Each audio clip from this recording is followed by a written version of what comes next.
another quick SCX6 video.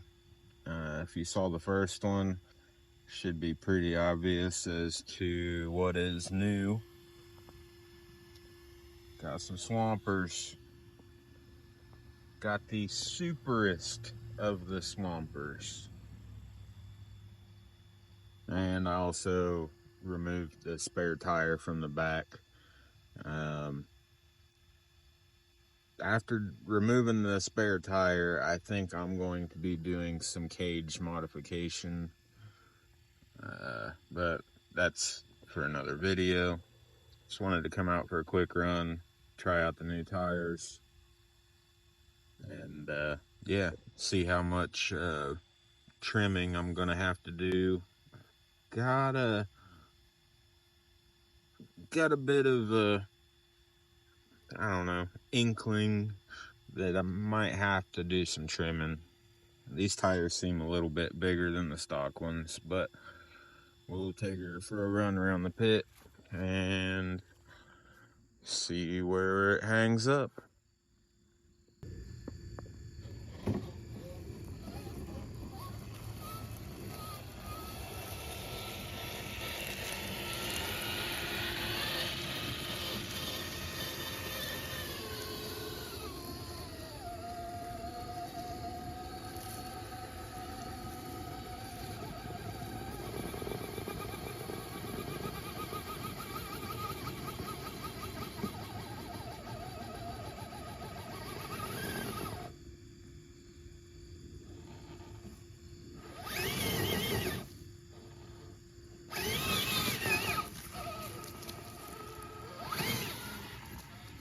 So just on the little turnaround that I did on flat ground off camera, definitely got a little bit of body rub.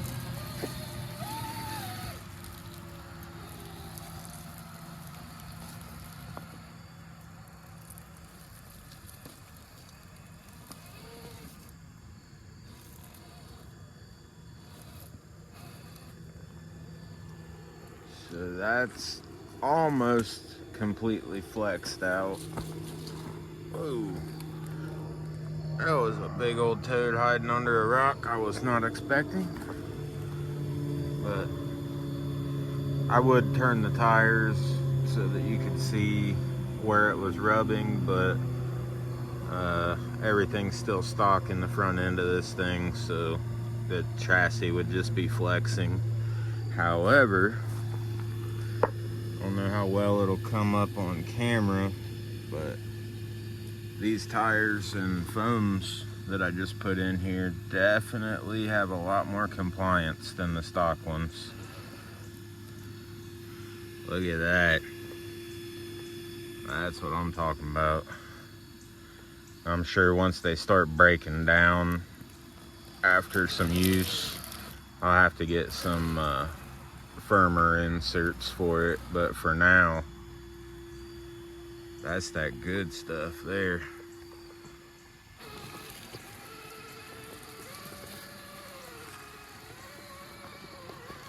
I've also got a set of pod lights that I was gonna use for headlights on my 10th scale truck, but I think I may end up putting them on this thing as rock lights.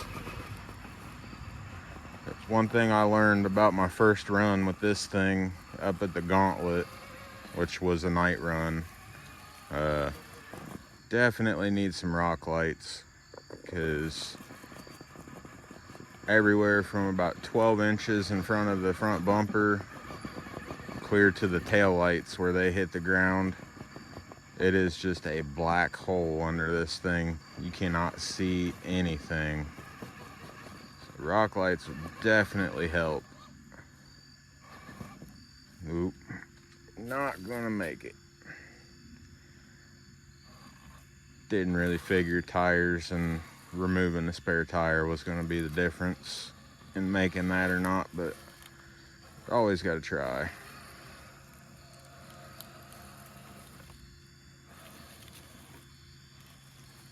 Ooh, can I get over this without rolling? Try to swing the ass around.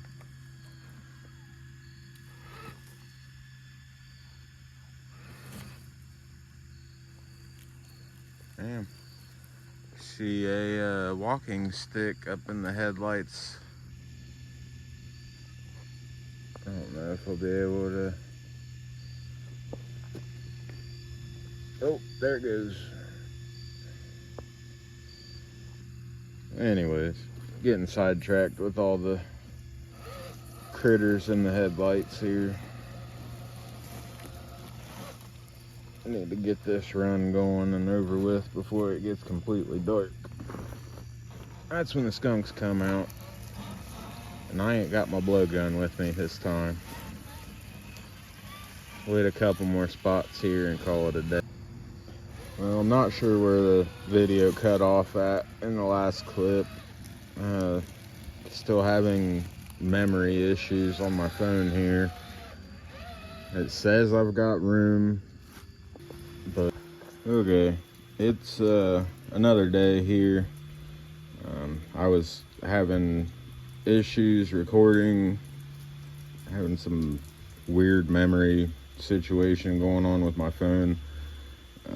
But I think I've got enough cleared up to where I can finish this video off here on this nasty rainy day. But it's been a good while last night messing around with this thing. Since about 45 seconds ago for y'all, but since the last time I ran this, I went ahead and done a couple things. So I put a couple pod lights up on each side in the front so that I've got some rock light action going on.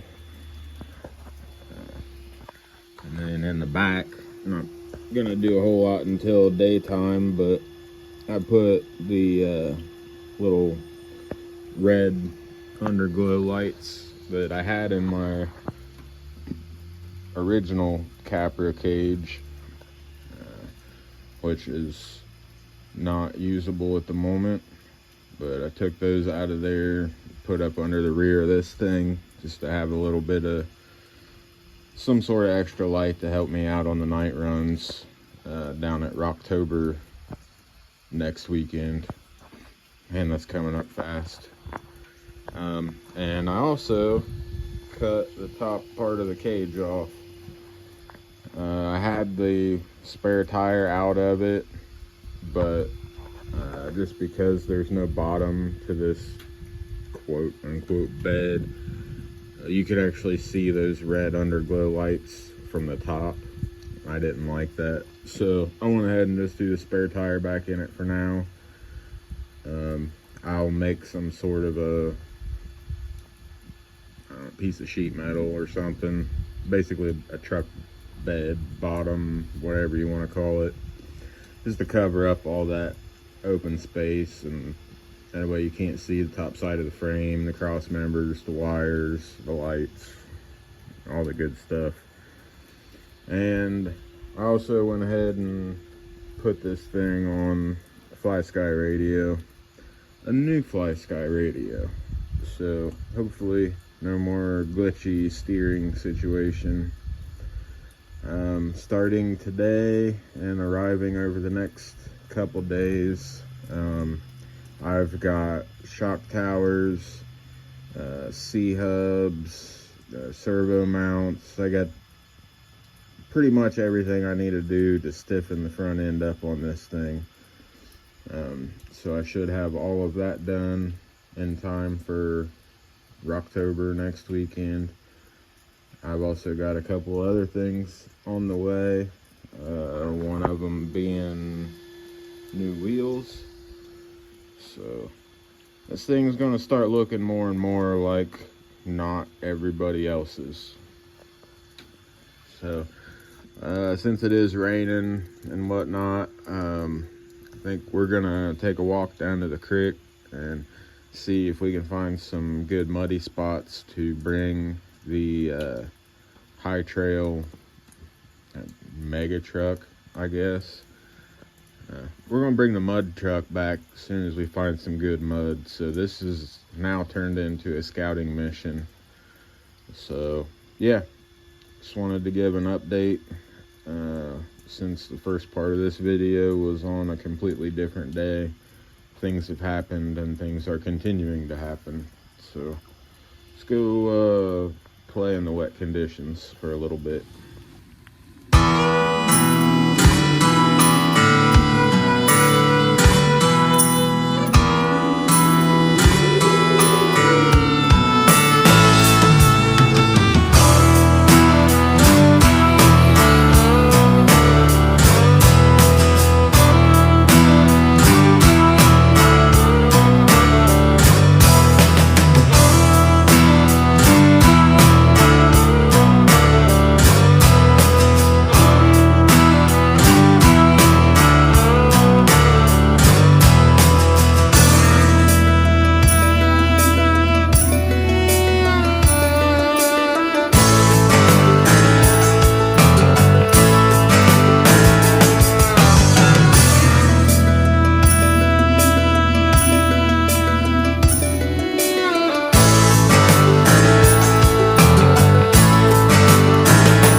off here. It's starting to rain a little bit more, and it looks like we might have a pretty good one coming. So got all the remnants of the hurricane blowing through at the moment, but we are finally getting some rain, which is a huge plus. It's been extremely dry around here for a long time, so kind of why I didn't mind getting out here today in the rain. I can finally go look for some mud, and boy did I find some. That one little section I was having trouble with down there, this thing was getting close to being buried, we'll say. But by the time I got out of that, it started picking up on the rain. And I think I've found a couple spots, so I'm good. I'm gonna make this I don't know, half a mile hike back to the house here in the rain, which makes it even that much further, you know. But I'm very happy with this SCX6. Man, luckiest guy in the world to get to play with this thing, do as I see fit. It's awesome. Said it's just a whole nother world, and if you've never driven one, I highly recommend getting behind the remote of one of these things for more than just a couple minutes. It's awesome. But anyways, hope you enjoyed the little rainy walkabout and kind of night run in the first portion of it. Thank y'all for watching. Hope you have a good one, and we'll see you in the next one. Later.